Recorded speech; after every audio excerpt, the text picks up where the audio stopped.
You're standing in your garden at sunrise, coffee in hand, and there they are again.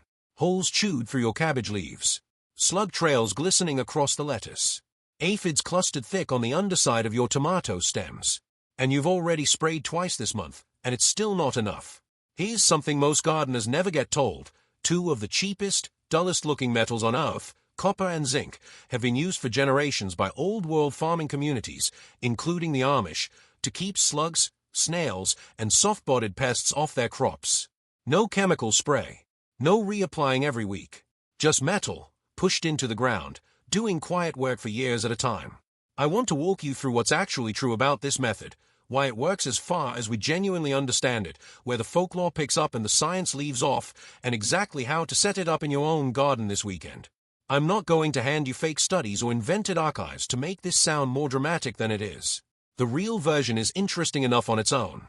Let's start with copper, because copper is the part of this story that's actually well documented. Copper tape and copper mesh have been sold commercially for decades specifically as slug and snail berries, and gardening extension services in multiple countries, including university horticulture programs, have tested and recommended it for exactly that purpose.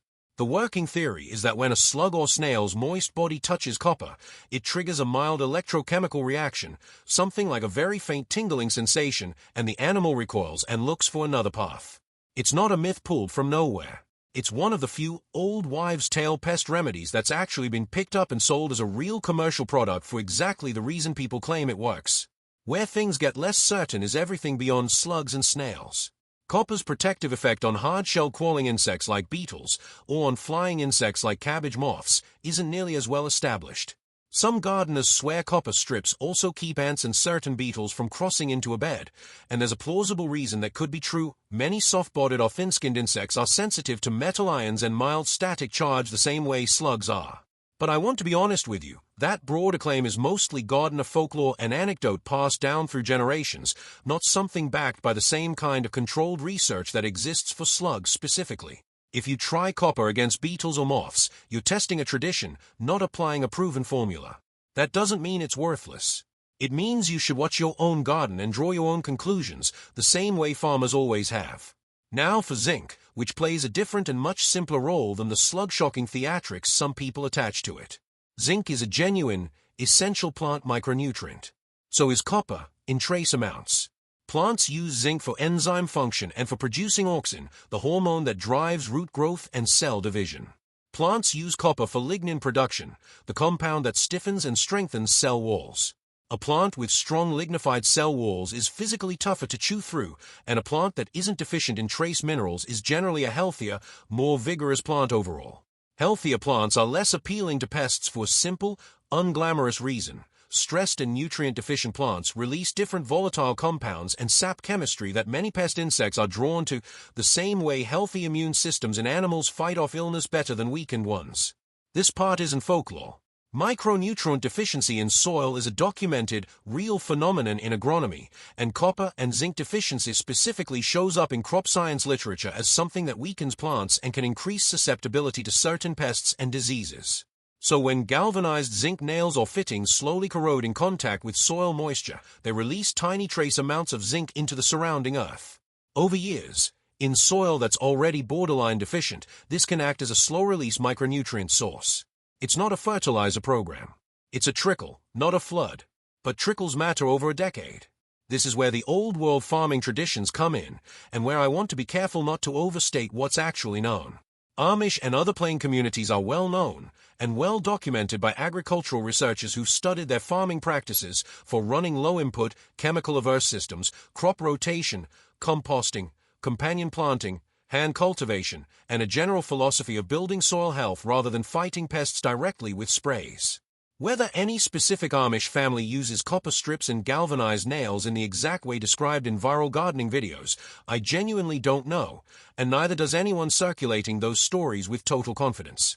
What I can tell you is that the broader philosophy attributed to them, strengthen the plant, and the pest problem shrinks on its own, lines up with real agronomic thinking, even if the specific copper and zinc create a garden battery framing is dramatized folklore rather than settled science. Let's talk about what you can actually do this weekend, because even with the honest caveats, there's a real, low-cost method here worth trying. For slugs and snails specifically, buy a roll of copper flashing or copper tape from a hardware store. You're looking at roughly $15 to $25 for enough material to ring several garden beds. Cut it into strips 2 to 3 inches wide. Push these vertically into the soil around the perimeter of your beds, spaced tightly enough that there are no gaps a slug could slip through, leaving a ½ to 1 inch exposed above the soil line. The copper needs to stay in contact with moist earth to work. A strip sitting dry on top of mulch does very little, since the electrochemical reaction that repels slugs depends on moisture bridging the gap between the slug's body and the metal. This setup takes about 10 minutes per bed, and unlike a spray, it doesn't wash away in the rain and doesn't need to be reapplied weekly. For the broader soil health angle, take galvanized nails or few lengths of galvanized wire and work them into your existing stakes, trellis posts, or tomato cages. Nothing elaborate, just enough zinc-coated metal in long-term contact with the soil to slowly contribute trace zinc over the years. Pair that with actual proven soil health basics, compost, mulch, and correcting any real nutrient deficiencies you find through a simple soil test, which most agricultural extension offices will run cheaply. The metal is a slow, minor contributor.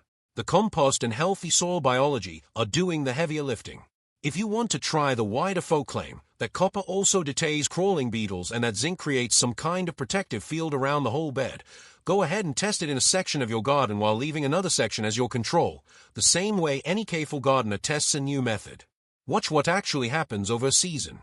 That's the only honest way to know if it's working for your specific pests, your specific soil, and your specific climate, because pest pressure varies enormously from one garden to the next, and what works beautifully in one region can do almost nothing in another. What I won't tell you is that this is a permanent solution to every insect problem you'll ever face, because that's simply not true.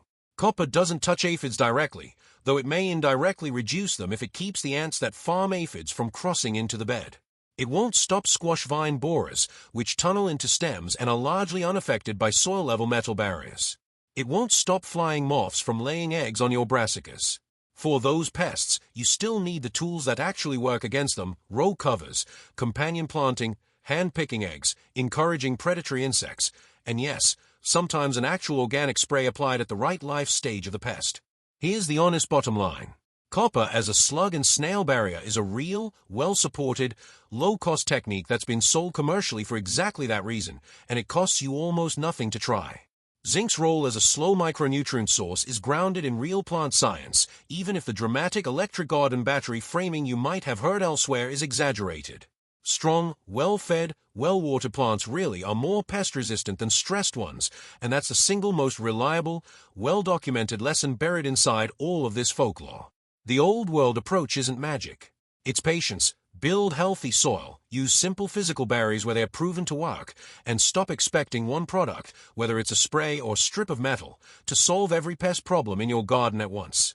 If you try the copper barrier this season, watch your slug damage specifically, since that's where the evidence is strongest, and keep an eye on everything else with a more skeptical, curious mind.